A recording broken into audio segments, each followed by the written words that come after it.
নামটা বাঘ হলেও থাবায় ধার নেই, তাই তো আইসিসি কিংবা এসএসসি টুর্নামেন্টে দর্পহীন এক অংশগ্রহণকারী দল হিসেবে বছরের পর বছর কাটছে টিম টাইগার্সের।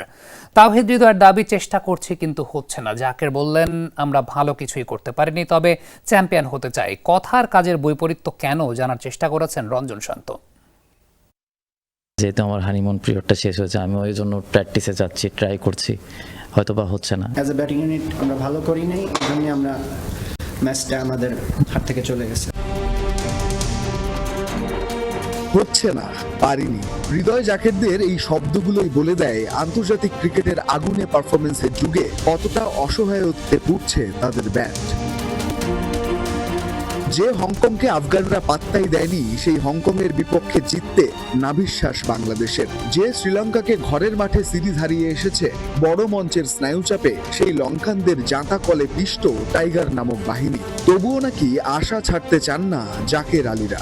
হোপ ছাড়ার কোনো প্রশ্নই আসে না।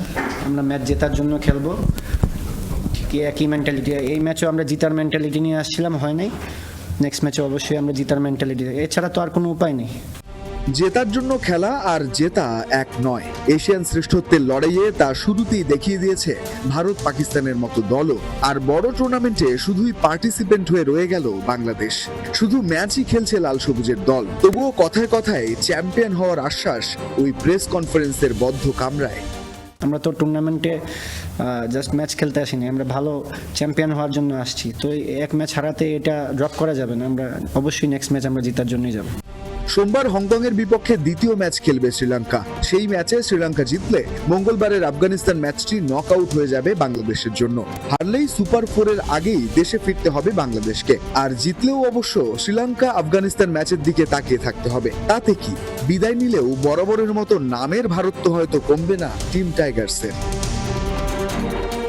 রঞ্জন শান্ত, যমুনা স্পোর্টস, আবুধাবি, সংযুক্ত আরব আমিরাত।